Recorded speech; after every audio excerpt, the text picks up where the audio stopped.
tous, si vous êtes là ce soir, c'est que vous pensez comme nous que le profit ne peut être le seul moteur de l'entreprise. Nous abordons donc ce soir la RSE en Champagne. Le sujet de ce soir est particulièrement intéressant parce qu'il concerne toutes les facettes de l'entreprise, toutes les entreprises. Il vise à associer aussi tous les collaborateurs au sein d'une entreprise, à les impliquer et surtout à les mettre en action pour appliquer les changements qu'ils souhaitent voir parfois dans leur société. Ces actions donc, peuvent être très diverses en fonction de la sensibilité du chef d'entreprise et du domaine d'activité. Donc la RSE désigne l'intégration volontaire des préoccupations sociales et environnementales aux activités commerciales et aux relations d'une entreprise donnée.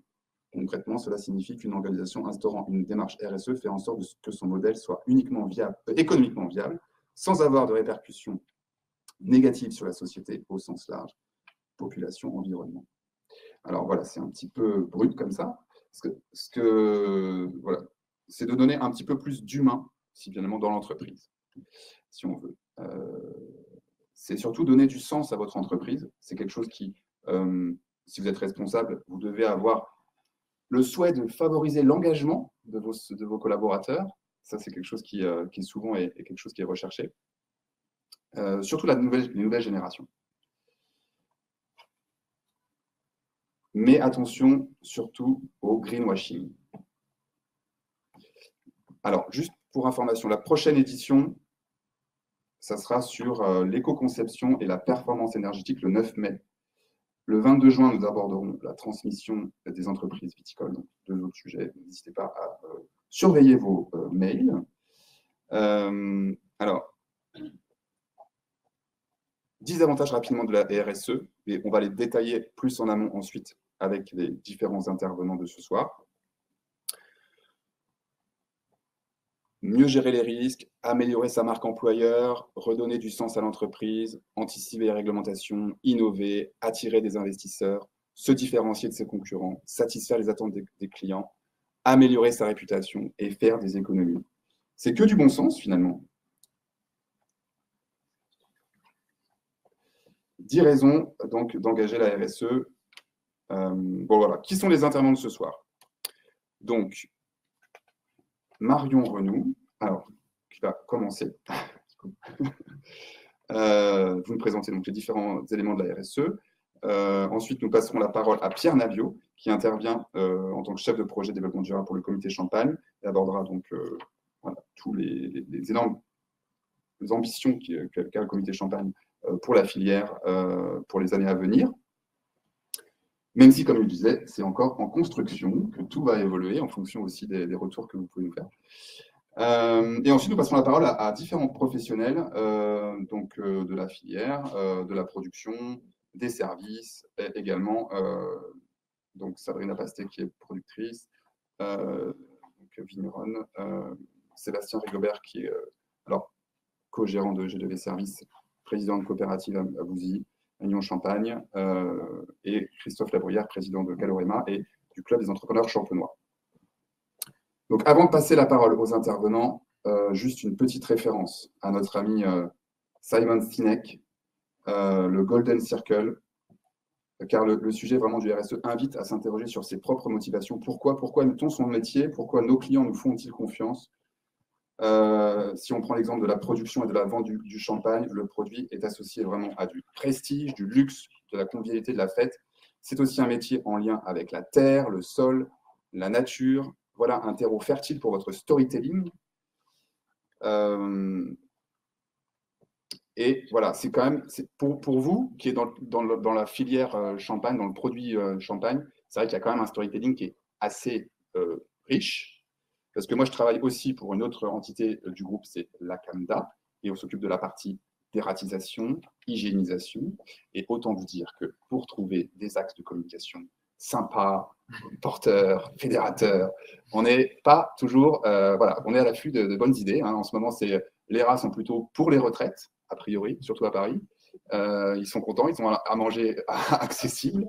Mais voilà, c'est blague à part, vous avez quand même une chance d'avoir un storytelling assez facile. mais encore faut-il se différencier des autres. Ce n'est pas toujours évident.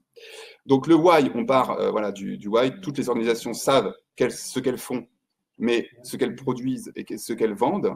Par contre, comment elles le font et surtout pourquoi elles le font, hein, comme Patagonia qui, son ambition, c'est simplement de sauver le monde. Voilà, il y a toute une gamme de choses à aborder, avec éventuellement des consultants à qui je vais donc passer la parole, juste pour faire un petit rappel. La Cuverie, où vous êtes, la Cuverie, c'est un lieu où on fait des after-work depuis 3 ans, avec des experts sur un sujet, à chaque fois une thématique différente. On vous sensibilise sur des sujets, on vous invite aussi à l'action. C'est l'occasion pour vous de découvrir aussi nos services, parce qu'on a une gamme assez large de services. Compta, conseil, logiciel de gestion informatique comptable, paye, conseil pluridisciplinaire, fiscal, social, la compta, l'expertise comptable, la communication. On a également la chance d'être labellisé au niveau régional pour pouvoir mettre en place des sites internet avec une subvention jusqu'à 6 000 €. N'hésitez pas à nous solliciter pour ça aussi. Et le why, alors le why, c'est vraiment vous faire gagner en performance. Je monte un peu dans les aigus. Bonjour. Et alors le how, c'est tous les services viticoles, on les a tous regroupés au même endroit, au même lieu, à la Cuverie. C'est pour faciliter, si vous voulez, pour vous, quand vous venez, vous avez facilité à avoir tous les services du groupe FDSEA à disposition. Donc, n'hésitez pas à vous connecter sur le site de la Cuverie et à prendre un rendez-vous et ou venir vers moi, tout simplement. Maintenant que vous avez vos mails, n'hésitez pas à me contacter. Voilà, j'ai fini pour ma part. Je passe la parole. Donc, ah oui, juste, non, 2 petits mots. Olivier Josselin qui est présent m'aurait voulu si j'avais oublié. C'est justement de parler de ce que nous, on fait justement sur la partie RSE, sur la partie agricole. On travaille aujourd'hui avec Terra Solis, avec Carbon Think, donc, pour aider, pour commencer à sensibiliser sur la partie carbone, donc bilan carbone, donc surtout pour les grandes cultures en particulier. Et donc l'idée, c'est de pouvoir diagnostiquer les exploitations. On est encore en phase de test, pas uniquement dans la Marne, mais aussi en Bourgogne. L'idée, c'est de regarder comment on peut valoriser la captation du carbone dans les hectares, au kilo carbone dans les hectares, comment on peut les valoriser. Donc voilà, c'est le début, mais on est quand même partie prenante dans la partie RSE. Voilà, je passe la parole tout de suite à Marie Renou, qui nous a fait la gentillesse de venir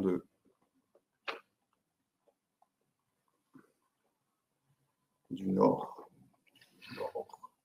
Voilà, merci Marie.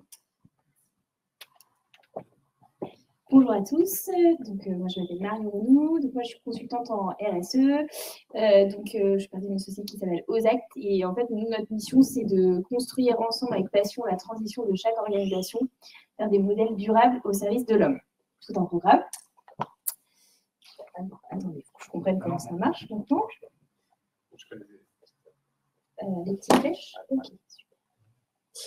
En fait, moi, je vais revenir un peu aux fondamentaux de la RSE, parce que la RSE, c'est un mot qui peut paraître parfois un petit peu barbare. En fait, c'est quoi? Donc, c'est la responsabilité sociétale des entreprises. Moi, j'aime bien dire RSO aussi, parce que RSO pour organisation, parce que, en fait, pour montrer aussi que ça concerne toutes les organisations, peu importe leur taille, leur structure juridique, et pas nécessairement qu'une entreprise. Et en fait, on parle de RSE, mais en fait, la RSE, c'est quoi? C'est tout simplement le développement durable appliqué justement aux organisations. Et j'aime bien revenir à cette notion de développement durable qui est aussi des fois un peu moins complexe à comprendre. Pourquoi? Parce que dans développement durable, il y a le mot développement. Et c'est quoi le développement pour un territoire? C'est l'amélioration d'un territoire, l'amélioration de son économie, des technologies qu'il utilise, de son éducation, de son niveau de santé. Et quand on y rajoute durable, en fait, c'est simplement justement d'avoir une économie qui est durable, des technologies durables, une éducation et un niveau de santé qui soit pérenne pour notre société. Donc, ça remet un petit peu de sens, de base à ce mot un peu barbare de la RSE. Et ça montre que finalement, ce n'est pas forcément quelque chose qui est hyper compliqué, la RSE. En fait, le but d'activer une démarche de responsabilité sociétale, c'est de pouvoir justement vivre dans une société qui respecte ce qu'on appelle les limites planétaires. Alors, les limites planétaires, c'est justement c'est des limites qui ont été déterminées par des scientifiques qui font que si on les dépasse, ben tout simplement notre environnement ne sera plus vivable. Et le plancher social, donc le plancher social, c'est le fait qu'on ait tous accès à la nourriture, à l'énergie, à la santé, à l'égalité, au logement. Et en fait, notre challenge à tous, c'est de réussir à trouver cet espace entre les deux. Ce que Kate Raworth, l'économiste qui a modélisé cette théorie qui s'appelle, pour les gourmands, le donut, de cet espace qui est juste et sûr pour l'humanité, qui va permettre justement aussi à l'économie d'être prospère. Donc en fait, notre challenge, c'est finalement d'être hyper créatif et de créer des modèles où on ne va pas exploser notre plafond des limites planétaires et qu'on va faire en sorte que tout le monde puisse accéder à ce fameux plancher social. Et donc, il va falloir être créatif et inventer des nouvelles façons de faire et se questionner sur nos pratiques pour essayer de faire en sorte que nos sociétés, elles restent durables. Ça nous renvoie à un autre sujet du coup de la RSE qui sont, pour en revenir à la notion de développement durable, qui sont les objectifs de développement durable.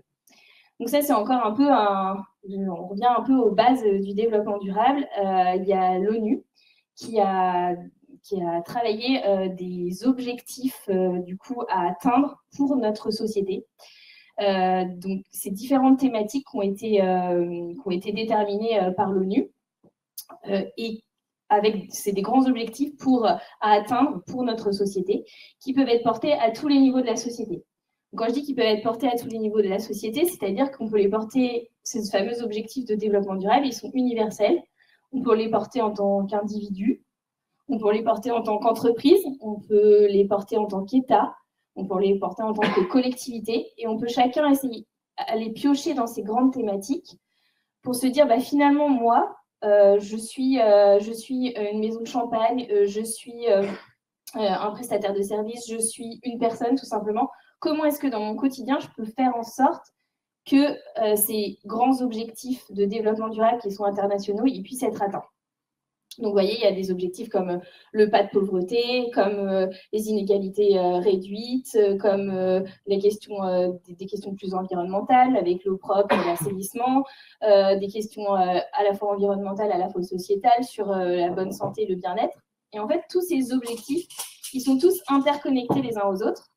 Et en tant qu'organisation, on a tendance des fois à se dire « Ah ben moi, mon organisation, elle travaille, par exemple, du coup, au niveau du champagne, plutôt sur le terroir, l'environnement. Donc, je suis concernée que par les ODD qui parlent de ça. Mais en fait, pas du tout. Parce qu'en fait, quand vous êtes une entreprise, vous êtes aussi sur un territoire. Donc, vous contribuez à un territoire. Vous contribuez des fois à créer de l'emploi sur un territoire. Vous avez des collaborateurs. Donc, ces collaborateurs, vous leur permettez de vivre dignement aussi, de vivre potentiellement pas. Donc, vous contribuez aussi à des logiques de pas de pauvreté. Si dans votre logique de collaborateur, vous faites attention à ce que justement tout le monde soit rémunéré à sa juste valeur, etc. Vous contribuez aussi à des questions d'inégalité réduite. Vous prenez des alternants, vous prenez des stagiaires, peut-être que vous participez aussi aux objectifs de développement durable autour de l'éducation de qualité. Et en fait, l'idée, c'est de se dire, finalement, comment est-ce que moi,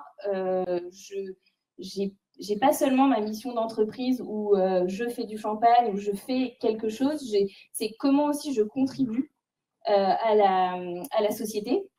Et en fait, c'est des choses que vous faites peut-être déjà, sûrement déjà, j'ai envie de dire. Mais le fait de le mettre sous le nom RSE, c'est aussi d'essayer du coup de le mettre dans une stratégie et de l'écrire et de se dire, OK, je fais ça aujourd'hui, mais comment est-ce que je peux sans cesse essayer de m'améliorer? Finalement, à quels objectifs je contribue? Comment est-ce que je donne du sens à ce que je fais de manière plus large? Et comment est-ce que j'essaye de mesurer aussi toute cette valeur que je crée finalement en tant qu'entreprise qui est non plus de la valeur financière, mais de la valeur ce qu'on appelle extra-financière, enfin de la valeur immatérielle. Et finalement, est-ce que c'est pas ça, une fois que j'ai ma pérennité économique, est-ce que c'est pas ça qui importe aussi, de créer aussi une valeur immatérielle et de voir aussi comment je contribue à la société et comment j'apporte du sens à ce que je fais au quotidien. Donc finalement, la RSE, c'est quoi? Moi, je dis c'est beaucoup de bon sens. Alors, j'ai mis le bon sens paysan, on va dire. Et c'est aussi un sport d'équipe. Pourquoi c'est un sport d'équipe, la RSE? C'est parce que on ne peut pas faire de la RSE toute seule dans son coin, que vous travaillez avec des gens, que quand vous ne travaillez jamais seul, en fait. Vous avez des clients, vous avez des fournisseurs, vous avez des collaborateurs, vous vivez dans une ville, il y a des élus, il y a des instances, vous vivez avec un État. En fait, il y a tout un tas de parties prenantes autour de vous. Et si vous essayez tout seul dans votre coin d'améliorer les choses, et en fait, vous allez avoir un impact, certes, mais un impact réduit par rapport au fait que si vous essayez d'embarquer tous les autres avec vous. Et donc, en fait, c'est ça aussi le challenge de la RSE, c'est aussi de remettre du collectif et du sens collectif dans son activité. De se dire finalement, moi j'ai une activité, je contribue aussi avec d'autres. Et finalement, quand je prends des fournisseurs, le fait de les payer à un prix juste, ça contribue aussi à ce que eux, ils soient bien, ça contribue à ce que peut-être eux aussi, ils payent correctement leurs collaborateurs. Et en fait, on rentre dans une sorte de cercle vertueux global qui fait que, du coup, on se tire tous un peu vers le haut. Est-ce que c'est clair jusqu'ici? Donc, en fait, pourquoi l'intérêt pour une entreprise, au-delà du côté je vais apporter de la valeur, comme je disais, immatérielle, il y a aussi tout simplement des choses hyper pragmatiques. C'est qu'aujourd'hui, il y a une vraie attente, notamment des consommateurs. Donc, je pense à ces métiers autour du champagne où il y a quand même toute une logique client et de consommation. 87% des consommateurs estiment que plutôt que d'innover à tout prix, il faut revenir à l'essentiel. Donc, c'est pour ça aussi que j'ai parlé tout à l'heure un peu de bon sens aussi, de revenir à des valeurs un peu fondamentales. Et il y a 84% des consommateurs qui souhaitent avoir des preuves tangibles que les entreprises s'engagent et donc du coup, qu'on ne soit pas dans des logiques de greenwashing. Ensuite, il y a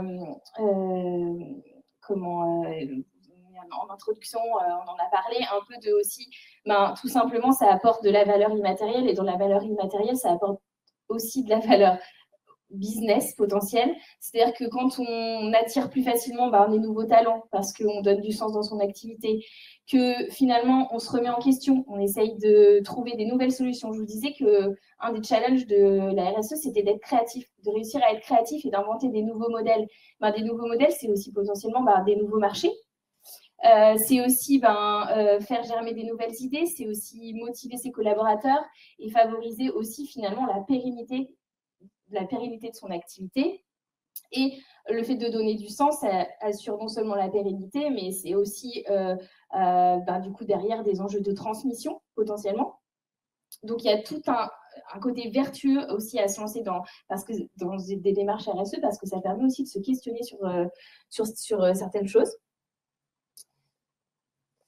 Et aussi, il y a une législation qui se durcit. Donc ça, c'est un peu du pragmatisme. Quand on est entrepreneur, quand on a une entreprise, on a aussi des choses qu'on ne maîtrise pas, et notamment la réglementation. Là, il y a une directive européenne qui s'appelle la CSRD, qui va faire que les entreprises de moins de 250 salariés dès 2024 vont devoir faire du reporting sur des questions de RSE, sur des indicateurs de RSE. Donc les indicateurs de RSE... Ah mince, désolée.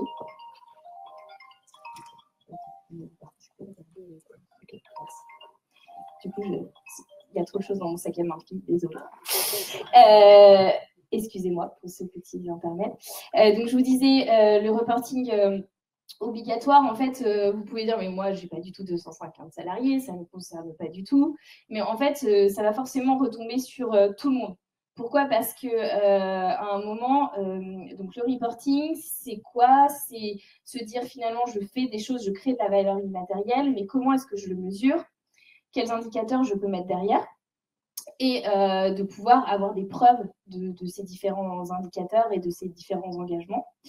Et quand une d'entre vous n'avez peut-être pas 250 salariés, mais peut-être que vous travaillez avec des entreprises qui ont 250 salariés. Et du coup, et si vous ne travaillez pas avec des entreprises qui ont 250 salariés, ces entreprises avec lesquelles vous travaillez, elles peut-être travaillent derrière avec des entreprises qui ont 250 salariés. Donc, vous voyez où je veux en venir. En fait, en gros, ça va retomber sur tout le monde parce que si les plus grosses sociétés ont besoin d'avoir des indicateurs, elles vont demander aussi aux gens avec qui elles travaillent pattes blanches et des indicateurs à leur fournir pour qu'elles puissent avoir leur propre reporting. Donc, nécessairement, ça va retomber sur tout le monde. Donc, le but aussi, c'est, sans que ce soit le seul moteur, mais c'est aussi d'anticiper ces réglementations et de se dire, OK, moi, aujourd'hui, je fais des choses. Comment est-ce que je mesure ce que je fais pour pouvoir anticiper et derrière pouvoir répondre à des réglementations et répondre à un reporting qu'on me demandera demain. Notamment dans les marchés publics, aujourd'hui, c'est systématiquement le cas. Il y a des indicateurs, il y a des points qui sont attribués aux entreprises qui sont engagées dans des démarches RSE. On peut imaginer que demain, ce sera quasiment dans tous les appels d'offres possibles et imaginables auxquels on répond, il y aura des indicateurs qui seront autour de sujets sociétaux et environnementaux. Et après, pardon, oui. Bien sûr, là, sur le diapo, c'est les entreprises de moins de 250 salariés. C'est pas plutôt au moins de 250 salariés. Ah oui, pardon. Je me suis trompée sur le. C'est de au moins 250 salariés. Petite erreur sur mon diapo.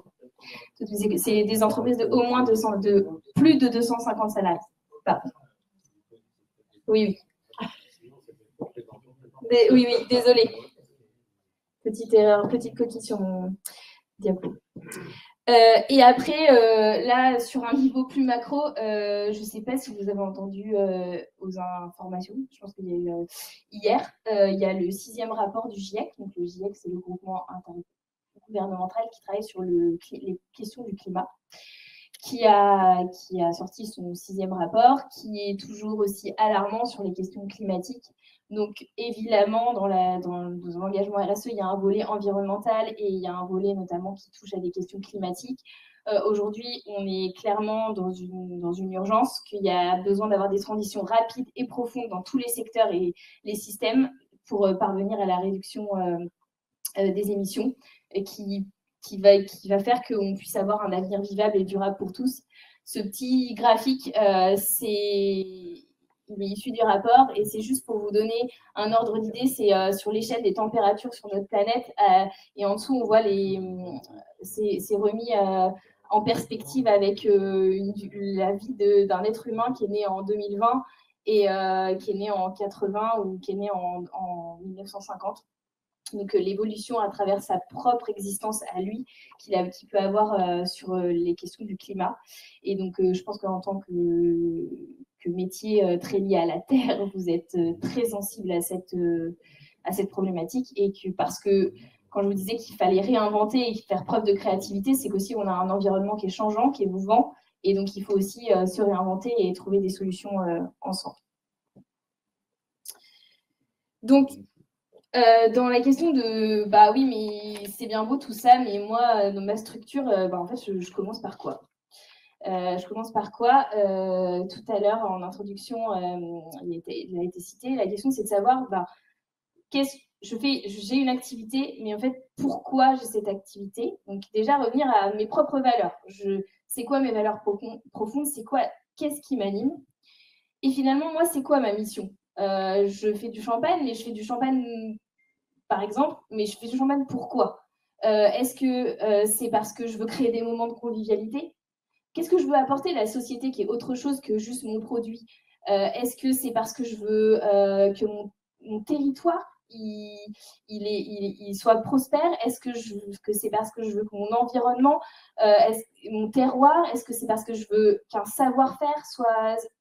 Finalement, justement, on disait le why tout à l'heure, mais moi j'utilise plutôt le mot français. C'est quoi ma mission en tant qu'entreprise qui va plus loin que je fais mon produit? Donc en fait, la première question à se poser, c'est C'est de se dire, ok, ben, finalement, je fais quelque chose tous les jours, j'ai la tête dans le guidon de mon activité de quotidienne, que ce soit de fonction support ou justement de production ou autre. Finalement, en fait, pourquoi je me lève tous les matins et qu'est-ce que ça apporte justement aussi comme valeur immatérielle. Et ça, c'est une question qui est très individuelle à chaque entreprise. C'est-à-dire qu'il n'y a pas une bonne réponse. Il n'y a pas toutes les entreprises, tous les entreprises de services du champagne ou toutes les maisons de champagne qui ont la même mission parce que personne n'a les mêmes valeurs. Et en fait, du coup, c'est de se reprendre un peu de hauteur et se dire finalement, mes valeurs ou mes valeurs à moi, mais aussi les valeurs de mes salariés, c'est quoi? Et du coup, qu'est-ce que j'ai envie de porter comme mission? Quel est mon apport immatériel aussi dans la société? Donc ça, moi, je pense que c'est la première chose par laquelle il faut débuter quand on veut débuter une démarche. Peu importe les motivations, que ce soit la législation, que ce soit des enjeux business, que ce soit... Mais de se dire, OK, je reprends un peu de hauteur et finalement, je redonne du sens aussi à mon activité et je me repose sur mes fondamentaux aussi à moi, qui ne sont pas ceux des autres. Et après, en fait, comme dans n'importe quel business plan, stratégie, que ce soit dans n'importe quel secteur, après, je me dis, OK, je sais ce que c'est mes valeurs, je sais ce que c'est ma mission. Donc, moi, j'ai envie de m'engager dans quoi maintenant? Et du coup, j'ai envie de m'engager dans quoi? Et concrètement, dans quoi je m'engage et à quelles échéances et avec quels indicateurs. Donc, tout simplement, ça, c'est la création d'une feuille de route avec des objectifs chiffrés, de se dire finalement, moi, mes valeurs, elles sont très, très humaines. C'est vraiment ça qui m'anime. Du coup, dans ma feuille de route, je vais vraiment booster tout ce qui est autour de l'intégration dans des communautés, de mes collaborateurs, leur bien-être. Et ça va être ma priorité number one sur la prochaine année. Ou alors, moi, au contraire, j'ai vraiment un enjeu hyper fort sur l'environnement parce que mes valeurs, elles sont plutôt vers là. Comment je vais faire? Ou alors, moi, je suis très animée par le fait que mon territoire il soit boosté. Donc, du coup, je vais regarder par rapport à mes fournisseurs. Je vais essayer de faire en sorte qu'ils soient que des fournisseurs locaux pour essayer de booster mon territoire et de faire en sorte qu'il soit viable économiquement.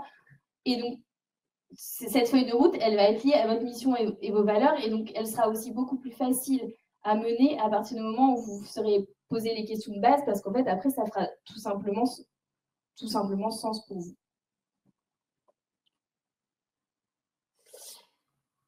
Donc, une fois que vous avez fait tout ça, après, là, je voulais faire un petit point sur les labels, parce que c'est un sujet qu'on pose souvent comme question, les labels. Alors, les labels, il y en a beaucoup. Il y a beaucoup de personnes qui se disent « Ah moi, je veux un label ». Et avant même de se poser quelles questions de se poser les questions de je veux faire de la RSE, je veux m'engager, je veux créer de la valeur immatérielle. Ils se disent « moi, je veux un label parce que de toute façon, justement, dans les appels d'offres, etc., on me les demande ». Alors, des labels, il y en a plein. Mais encore une fois, il n'y a pas un label, il faut qu'il vous corresponde et qu'il corresponde à vos enjeux business, à vous. Il y a des labels qui sont très généralistes. Par exemple, le label engagé RSE ou le label Bicorp sont des labels qui sont très généralistes. Le label Bicorp, par exemple, est un label qui est plus reconnu au niveau international et qui est un label qui est extrêmement marketé.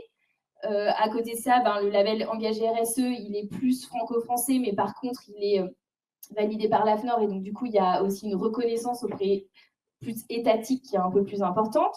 Donc en fait, la question du label, c'est de savoir, vous, votre business, il est où? Et donc du coup, parce qu'un label, c'est un outil. C'est purement, pour moi, c'est pas un but en soi, un label. Moi, ce que je pense, c'est que c'est pas un but en soi. C'est que c'est un outil de com et un outil pour essayer de progresser parce que ça va vous donner des jalons, des guidelines, en fait, pour avancer. Et après, donc, lequel choisir, ça dépend de votre niveau de maturité et vos enjeux à vous qui sont propres. Donc, le label vigneron, là, j'ai pas du tout noté tous les labels, c'était juste pour en citer quelques-uns. Après, dans votre secteur, vous avez aussi le label vigneron engagé, qui lui est un label très sectoriel, mais du coup, encore une fois, ça va c'est un label qui peut-être est un peu moins connu qu'un label qui est généraliste, mais il va répondre à il va vous donner des guidelines qui seront plus proches de vos problématiques à vous. Et donc, du coup, ça va aussi vous permettre d'échanger, de rentrer dans un réseau de pairs et de pouvoir échanger. Donc, peut-être que ça va aussi booster votre démarche. En fait, il n'y a pas vraiment de bonne réponse. On peut à la fois aussi, on peut même aller sur 2 labels. Parce qu'on peut se dire, OK, ben, je vais sur un généraliste que je pourrais utiliser énormément sur un côté marketing. Et en même temps, j'ai besoin d'un autre label pour essayer d'avancer dans la démarche parce que moi, j'ai besoin de rencontrer des pairs. Il n'y a pas vraiment de bonne réponse. Il faut poser les questions de vous, où vous voulez aller et à quel rythme. Mais en fait, ce qui compte, ce n'est pas le label. Ce qui compte, c'est la démarche. Parce que finalement, si vous avez la démarche, vous pourrez aller sur n'importe quel label. Comme je vous dis encore une fois, un label, ça ne reste qu'un outil de progrès et un outil de com. Ce n'est pas une démarche, un label. Forcément, pour avoir le label, ça nécessite d'avoir une démarche, mais en fait, tous les labels ne sont pas aussi exigeants. Il y a des labels qui sont beaucoup moins exigeants que d'autres. Donc, en plus, pour le consommateur, ça peut être vite quelque chose qui perd. Mais ce qui compte, c'est d'avoir la démarche. Et une fois que vous avez la démarche, ben, en fait, vous pourrez entre guillemets facilement. Après, c'est des processus de labellisation, de mettre des preuves, etc. Mais le but, finalement, en soi, c'est de vous faire progresser en tant qu'entreprise et du coup, de vous faire progresser pour atteindre vos objectifs à vous que vous vous êtes fixés et pas les objectifs des autres. Donc voilà le point sur les labels. Donc là, je vous ai fait rapidement un point général sur la RSE, le pourquoi, comment. C'est un sujet, vous avez vu, il y a 17 objectifs de développement durable, on pourrait en parler vraiment pendant des heures. Comme je vous dis, le but, c'est de recentrer sur vous et comme je dis, maintenant d'agir. Donc, allez, maintenant aux actes. Est-ce que vous avez des questions? Peut-être en ligne aussi, il y a peut-être des questions. Je vais ouvrir le chat si jamais. Je ne sais pas si jamais il y a des questions en ligne. Vous avez le temps encore. Je vous laisse 10 secondes pour poser vos questions.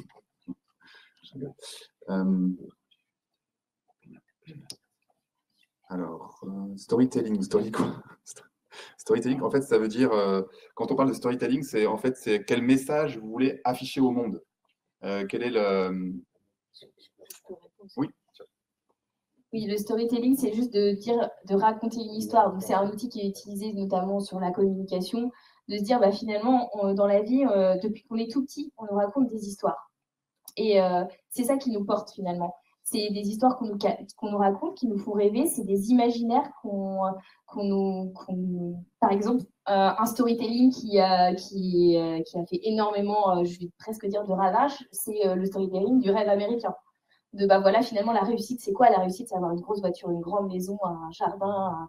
Et donc, ça, on raconte une histoire pour faire rêver les gens et du coup, pour les faire agir et les faire avancer. Donc, la question, c'est de trouver votre propre storytelling.